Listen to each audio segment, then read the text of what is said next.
بەپێی سەرچاوەیەکی هەواڵ کە لە فەرمانگەکانی سەر بە حکوومەتی ماوە بە سەرچووی هەرێمی کوردستان و وەزارەتی داراییەوە دەست پەیام کەوتووە حکوومەتی هەرێم بەهۆی دروستبوونی گرفت بۆ موچەی مانگی 11 و 12 ئەم ساڵی فەرمانبەران داوای لە فەرمانگەکان کردووە خەرجیەکانیان کەم بکەنەوە و پرۆژەی بەڕێوەبەرایەتیەکانیش بوەسێنرێت. وەک تیمی پەیام زانیاریەکەمان ڕوبەڕووی وەزیری ئاوەدانکردنەوە و نیشتەجێبوونی حکوومەتی هەرێم کردو ناوبراو بە پاساوی پەیوەست نەبوونی ئەو بابەتە بەوەوە ئامادە نەبوو قسە بکات. لا من معلوماتم لەسەری نییە ینی هەرچی شتێکت پێ بڵم دقیق نییە بێت ئەوە لە وەزارەتی دارایی پرسیە و پرسیار ئەوەی کە پەیوەندی بە پرۆژە و ئەم پرۆژەیەوە پرۆژەی دەربەندیخان کەلارەوەیە بە سەرچاو پرسیاری خۆتانکەن لە خزمەتانە. بڕیارەکەی حکوومەت لە کاتێکدایە وەزیری ئاوەدانکردنەوە سەردانی ڕێگەی ناوتاقی نێوان زەڕایەن دەربەندیخانی کرد و ڕایگەیاند هاوینی ئایندە ڕێگاکە بەڕووی بارهەڵگرەکاندا دەکرێتەوە و چیتر بارهەڵگرەکان بەم ڕێگای ئێستای دەربەندیخان گوزەر ناکەن. دەربارەی ڕێگەی کەلار دەربەندیخانیش وەزیری ناوبرا وتی ئەگەر گرفتی دارایی نێتە پێش کۆتایی ئەم ساڵ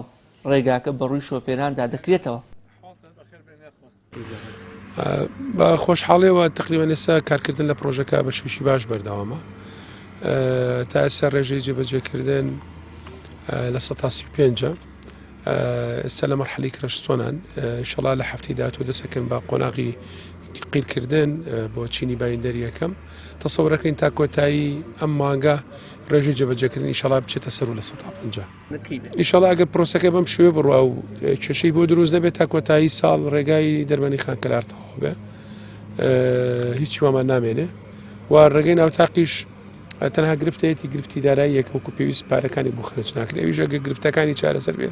ئینشەڵا توانین بڵێن هاوینی داهاتوو ڕێگای ناوتاقیش تەواو بووە.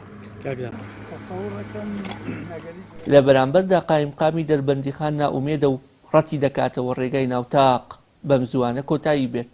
ئەم ڕێگەوە ماوەی 2 ساڵە بەردی بناغی تیا دەنراوە و کارکردنیش تێدا بەردەوامە بەڵام بەهۆی نەبوونی پارەی پێویست و خەشنەکردنی پارە بۆ بەڵێندەر بەداخەوە کارەکان زۆر بەسستی بەڕێوە دەچن. بەداخەوە سەبارەت بە گریتی پارە ئێمە وەکو خۆم بەڕاستی هیچ ومێدێک نبینم بەداخەوە لەسەر ئەم پرۆژە گنگانەی کە لە سونی قەزای دەربەندیخانەیە تا ئێستاوە ماوەی 2 ساڵە زیاترە ئێمە قسە لەسەر ئەم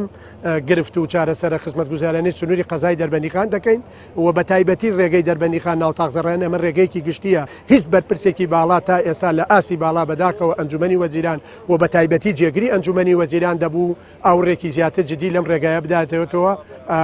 بەڵام بەداخەوە تا ئێستا هیچ گەشتبینیەک نبینین.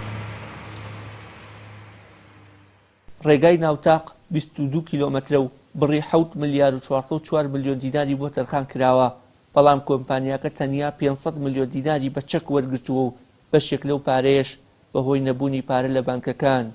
پێی نەدراوە. وشار محەممەد کەناڵی ئاسمانی پەیام دەربەندیخان